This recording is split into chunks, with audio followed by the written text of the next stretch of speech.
Hello everyone, this is Joseph again. I'm sitting here on a very hot and muggy day. Heat I don't mind, it's the humidity that gets to me. But I wanted to talk a little bit more about my father, what it's like taking care of an elderly parent, someone who's in his late 80s, and someone who has a lot of health issues. And one of the issues I want to go into today is his dialysis. He's has end-stage renal failure, of course, because he's on dialysis. His GFR is about a 5. His creatine is way beyond the limits. It's around 10. Um, and he's on hemodialysis. He used to be on peritoneal dialysis. That's how he started out. And for those who are not aware exactly what peritoneal is, um, if you have to go on dialysis, they might give you that option. If not, you should ask about it. It's a different kind of dialysis that you can do at home. It doesn't deal with the blood. It has to do with the belly, which is it's actually not too bad. It's kind of easy to do. My father started on that about 4.5 years ago, and he did it for about a year, up until when he couldn't do it no more. His dementia kicked in, and he was unable to do it himself. Um, about 4.5 years ago, when they decided that he needed to go on dialysis, he refused. He did not want to go do the hemodialysis. He didn't want to sit in those chairs at the clinic. So we were able to talk him into peritoneal. And I stepped in. I took care of him for a few months because he initially broke his hip. So I had to get him back on his feet. And during that process, we talked him into getting on peritoneal, which I was trained on it, and then I trained him. And it took months to train him. It took about 3 months to really get him to do it properly. And peritoneal deals with a bag of solution. It's basically sugar water, dextrose, I believe. And they put a line in your belly and you drain I think it's about, I don't know how many gallons it is, a couple gallons of sugar water that goes into your peritoneal area of your belly. And it stays in there for about 4 hours. And then you drain it and dispose of it. It's best not to put that down your sink because it is got a lot of sugar in it. I always would take it outside and cut the line and let it go into the dirt. But it's like I said, it's a very simple process. He was good on just one bag a day, and that was cleaning out his toxins well enough to where he was fine for about 10 months. And then his dementia kicked in about 10 months into it after I left him alone for him to do it himself. And he could no longer really do it. He was forgetting to put the bags in. He was forgetting to take the bags out. So that was making his dementia worse. Of course, he was getting sicker, he wasn't going septic, but he was forgetting more. So I had to step in and take over at that point. Unfortunately, at that point, one bag a day wasn't enough.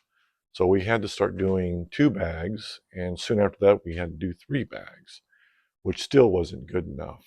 So they told him he had to go on hemodialysis. He didn't like that, but we got him to understand it was becoming life or death. So we did get him on hemodialysis, and that was a process in itself because we had to remove this line, put in a temporary hemodialysis line up here, which he had for about 5 months. And then we had to get a fistula line in his arm, which had to take several months to heal before he could use it. The problem with this line here, the temporary line, it's quick. They put it in instantly. You can use it that night or the day after, but it's prone to infection. And also someone with dementia maybe, or someone who likes to grab things may pull it out. And plus you cannot take a shower from the waist up. You can shower from the waist down if you can, but you have to sponge bathe the rest because you can get disinfected. Once the fistula line healed, we were able to transfer over to hemodialysis, which he's been on now for about 3.5 years. It has its pros and cons. It keeps the toxins out, but it drains them at the end of the day. It kind of feels crappy. There's been days where at the end of the day he gets angry. Dialysis has to deal with that. The nurses don't really like that when he's angry. He can get a little belligerent sometimes. But the problem with the fistula line, it's subject to clotting or narrowing. And he's had that, I think, about 6-7 times in the past 3.5 years. And when that happens, you have to go in to have the line cleaned out, which I refer to as rotor-rootering. Sometimes it could be clotted, sometimes it could just be narrowed, and he's had both. And in the last time, we've had 3 different spots where it was narrowed or near clotting. And at first, it was about every 6 months that was happening, and it can be caused from him sleeping on that arm. We tried to keep him to sleep on this side so he doesn't do any damage. And most of the time it works, but every once in a while I do catch him sleeping on the other side. But at first it was like about every 6 months he was getting this rotor-rooted out. Then it was 4 months, 3 months, and now we're down to about 6 to 8 weeks every time. And now they're hinting very strongly they'd like him to go back to the line, but I'm afraid he's going to continue. He's going to pull that out. So we're dealing with that right now. Among other things that we're dealing with is he's not getting the fluid always taken out, and he's, this past 7-8 months, he's been getting several UTIs now because the bladder's not cleaning out, because he's not urinating as much as he used to. He's been incontinent for about 4 or 5 months now, so he'll go in the bed. Of course, he does wear his Depends, but they fill up.